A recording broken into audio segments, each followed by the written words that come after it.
Hey everyone, it's Mr. Hollywood, and today I'm giving my predictions for the MLB season based on what I've seen this point versus based on what I predicted before the season began. So this would kind of be revised predictions.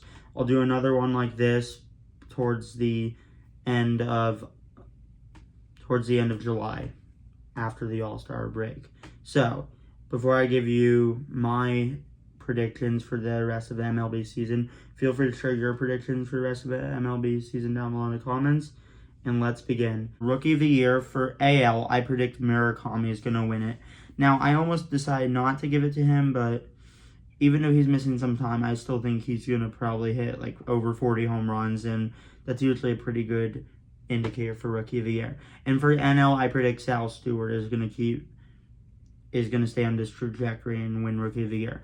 And now for Reliever of the Year for AL, even though I feel like Luis Varland's been the best up to this point, I think Aroldis Chapman will take home the award by the end of the year for the second year in a row. And for NL, I think it'll definitely be Mason Miller. I think Mason Miller could honestly strike out about 150 batters by the end of the year, which is a lot for a reliever.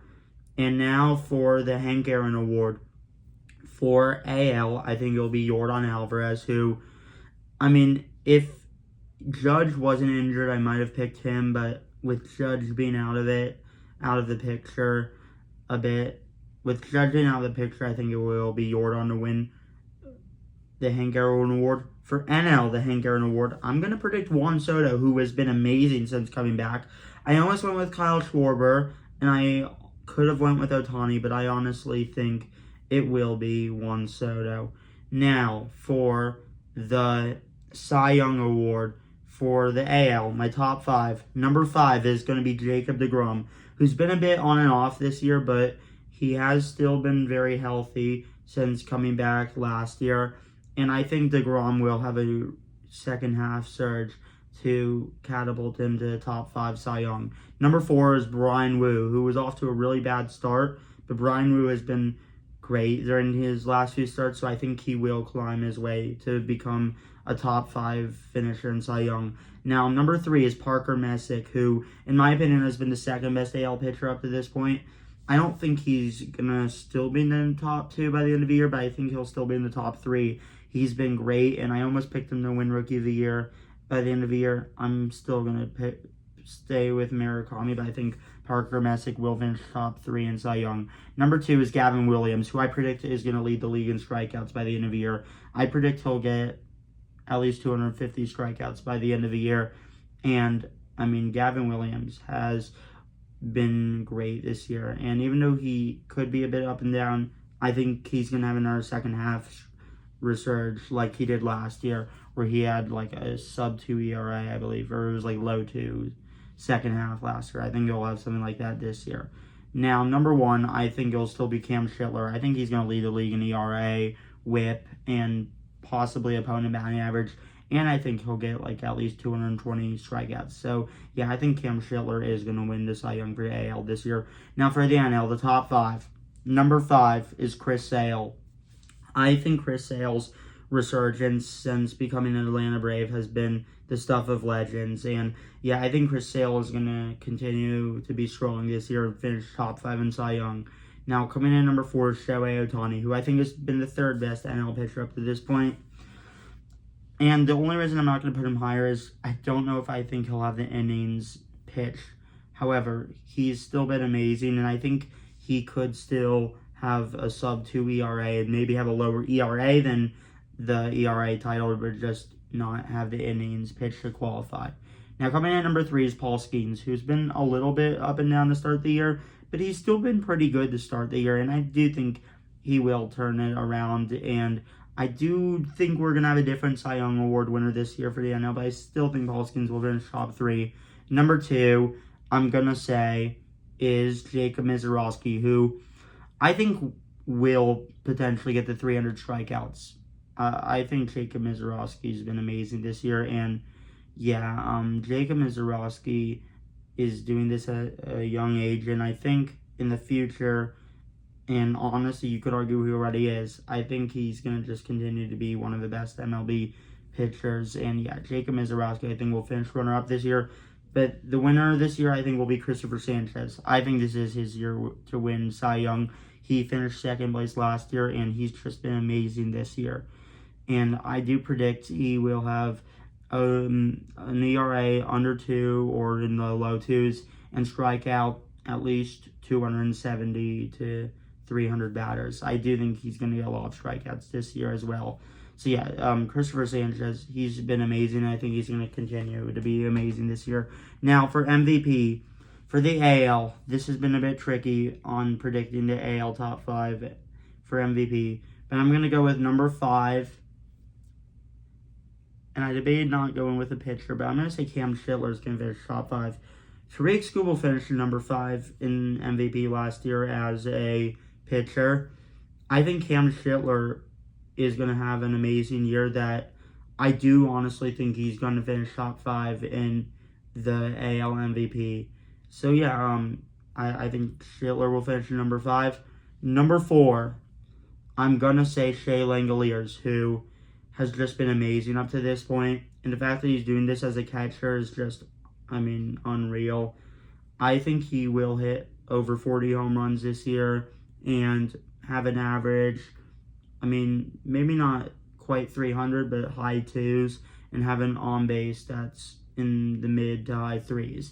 And I think that will definitely get him a lot of MVP votes if he does this as a catcher. Number 3, I'm going to say Yordan Alvarez, who I do think will win the Hank Aaron Award. I don't think he's going to win the MVP because he only DHs. But yeah, Yordan, I think, is just going to continue to be amazing this year. And I honestly think he could have an OPS over 1,000 by the end of the year and an on-base over 400 and hit around 40 dingers this year. So yeah, Yordan, I think, is going to continue to be one of the best sluggers all year long. Now, number 2 is going to be Nick Kurtz, who leads the league in on-base. And honestly, I think Nick Kurtz could have an OPS close to 1,000 and an on-base over 400. I do predict Nick Kurtz will lead the league in on-base by the end of the year and hit over 45 home runs. Maybe even 50 home runs. I think Nick Kurtz is going to be amazing and is going to continue to be amazing this year. And after having a rough start this year, he's been amazing since then. But number 1, I think, is going to be Bobby Witt Jr., who was my winner before the season even started. And I think Bobby Witt Jr. could go 30-30 this year, like he did 2 years ago, and have an average over 300 and play supreme defense.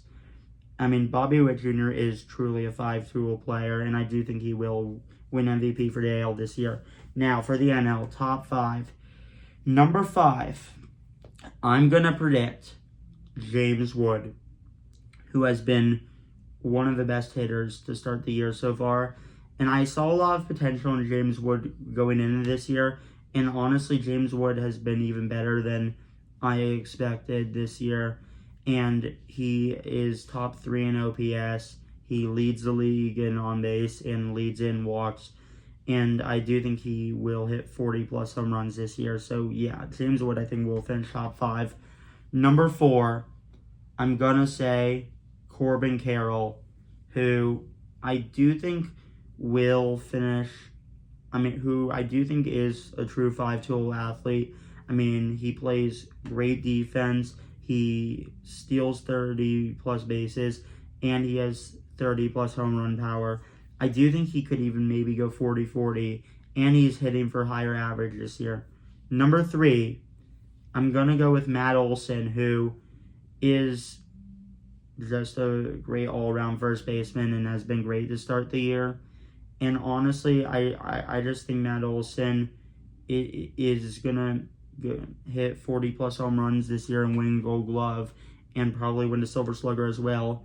Plus, I think he'll have an OPS over 900. So yeah, I think Matt Olson has been one of the best players in the NL to start the year, and I think he's going to continue to be one of the best. Number 2 was Juan Soto, who at first I was debating putting him this high. However, he's truly had a resurgence since coming back, and I do think he will lead the league in on-base this year. I think he's going to have an on-base over 420, and I think he will hit 45 home runs. I don't think he'll quite hit 50 because he missed some time, but I think he could hit 45, which would be his career high.